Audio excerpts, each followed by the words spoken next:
بسم اللہ الرحمن الرحیم الحمد للہ رب العالمین والصلاة والسلام علی رسولہ الامین وعلی آلہ واصحابہ اجمعین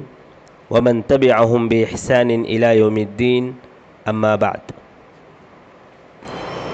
آج سفر کے دوران ایک واقعہ پیش آیا، عبرت ہے، ہمارے لیے بھی عبرت ہے، جو سنے ان کے لیے بھی عبرت ہے، تو سوچا کہ اس کو دوست و احباب میں شیئر کریں تاکہ شاید اللہ تبارک و تعالیٰ اس سے کسی کو فائدہ پہنچائے یا ہمیں ہی فائدہ پہنچائے۔ ہوا کیا، آج جب ایک جگہ سے میں سفر کر رہا تھا تو دیکھا ایک نوجوان لڑکا ہے، اچھا پانی نہا کر ریڈی ہوا ہے، تیار ہو گیا ہے، سفید شرٹ پہنا ہوا ہے،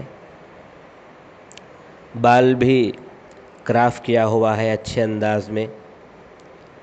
چشمہ بھی پہنا ہوا ہے، گاڑی پلسر ہے، پلسر گاڑی میں تیزی کے ساتھ سفر کر رہا تھا۔ یعنی اب آج کل ایک چیز نوجوانوں میں خاص کر یہ بات ہے، جیسا کہ آپ لوگ بھی جانتے ہیں کہ رائڈنگ کو بہت زیادہ پسند کرتے ہیں، کہیں دور سفر کے لیے نکل جانا، بغیر کام کے ہی صحیح، یا ہو سکتا ہے وہ بچہ کام میں رہا ہو، لیکن اس کی شکل صورت سے تو یہی معلوم ہو رہا تھا کہ وہ شاید انجوائے کرنے کے لیے نکلا تھا۔ زبردست انداز میں کپڑا پہنا ہوا تھا، چشمہ لگایا ہوا تھا، اور کراف وغیرہ کر کے سپیڈ میں جا رہا تھا۔ اب وہ کہاں کا ارادہ رکھتا تھا، کیا کرنا چاہتا تھا، اس کی تو اطلاع نہیں ہے، تو سپیڈ شاید اس کی 80-90 کے درمیان رہی ہوگی، تبھی اس کے سامنے سے ایمبولینس کا گزر ہوا۔ جیسے ہی اس کی نظر ایمبولینس پر پڑی، فوراً وہ اپنی سپیڈ کو کم کیا، اور جو 80-90 میں جا رہا تھا وہ شاید میرے خیال سے 60 میں آ گیا ہوگا۔ 60 بھی ایک طرح سے زیادہ ہی ہے، لیکن ہائی وے ہے تو ہائی وے کے لحاظ سے 60 بھی زیادہ نہیں ہے، تو 80-90 پر جانے والا جیسے ہی ایمبولینس کو دیکھا، وہ فوراً اپنی سپیڈ کو کم کر لیا۔ میں جیسے ہی میں خود بیٹھا ہوا تھا، اس لیے میں دیکھا اس کو، اچھے سے غور سے دیکھا، آبزرو کیا اس بچے کو، تو جیسے ہی ایمبولینس کو دیکھا وہ اپنی سپیڈ کو کم کر لیا، تو میں سوچنے لگا شاید یہ بندہ انجوائے کرنے کے لیے جا رہا تھا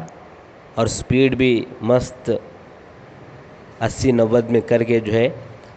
ماحول کا مزہ لے رہا تھا، لیکن جیسے ہی ایمبولینس کو دیکھا اس کے دل میں شاید ڈر لگ گیا ہوگا۔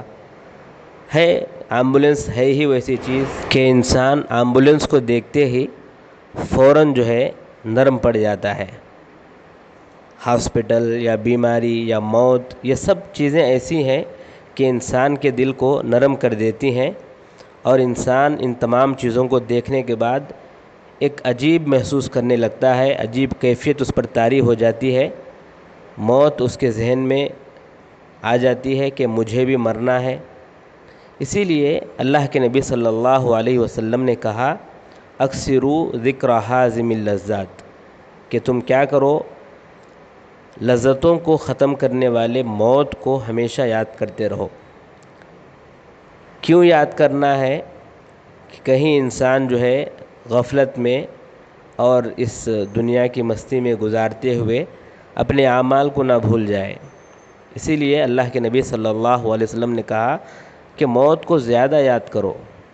تاکہ یہ احساس ہوگا کہ مجھے بھی مرنا ہے، موت مجھے بھی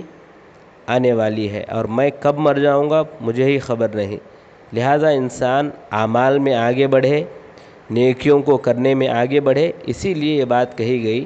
کہ موت کو زیادہ یاد کرو۔ اور یہ ایمبولینس بھی ایک عجیب کیفیت پیدا کرنے والی ہی چیز ہے۔ ایمبولینس یا کسی کا ایکسیڈنٹ ہونا یا کسی کو کچھ ہو جانا، یہ سب کیا ہے، یہ جیسے ہی انسان دیکھتا ہے انسان کا دل نرم ہو جاتا ہے اور فوراً اس کے دل میں یہ بات آ جاتی ہے کہ کہیں میں اس کا شکار نہ ہو جاؤں۔ اور اس کے اندر اگر وہ نیک آدمی ہے، اچھا آدمی ہے، ایمان والا آدمی ہے، یہ اعتقاد ہے اس کا کہ آخرت ہے، اللہ تبارک و تعالیٰ کل قیامت کے دن ہمیں دوبارہ زندہ کرے گا، پھر پوچھے گا کیا اعمال ہیں، کیسے اعمال ہیں، اچھے ہیں برے ہیں، حساب و کتاب ہوگا۔ جو یہ عقیدہ رکھتا ہے فوراً وہ آدمی سنبھل جاتا ہے اور کچھ نہ کچھ کرنے کی تیاری شروع کر دیتا ہے۔ اگر وہ غافل ہے تو اپنے دل کو بدلا لیتا ہے، اور اگر وہ بہت زیادہ جو ہے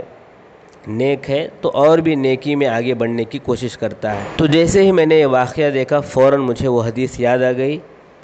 تو ایک عبرت ہے، اور یہ دنیا عبرت کی جگہ ہے۔ یہاں پر ہم جو بھی کریں اپنی جگہ، لیکن ساتھ میں ہم یہ بھی یاد رکھیں کہ موت ہمیں بھی آنے والی ہے۔ ہم آج نہیں تو کل نہیں تو پرسوں ہم بھی مرنے والے ہیں، لہٰذا جو بھی کریں تیار رہیں موت کے لیے، اور ہمیشہ موت کو یاد کرتے رہیں تاکہ ہمارے دل میں یہ بات پیدا ہو کہ ہم کچھ عمل کر لیں، مرنے ہی والے ہیں تو کچھ عمل کر لیں گے تو شاید ہمیں فائدہ ہو جائے، یہ بات ہمارے ذہن میں رہے گی۔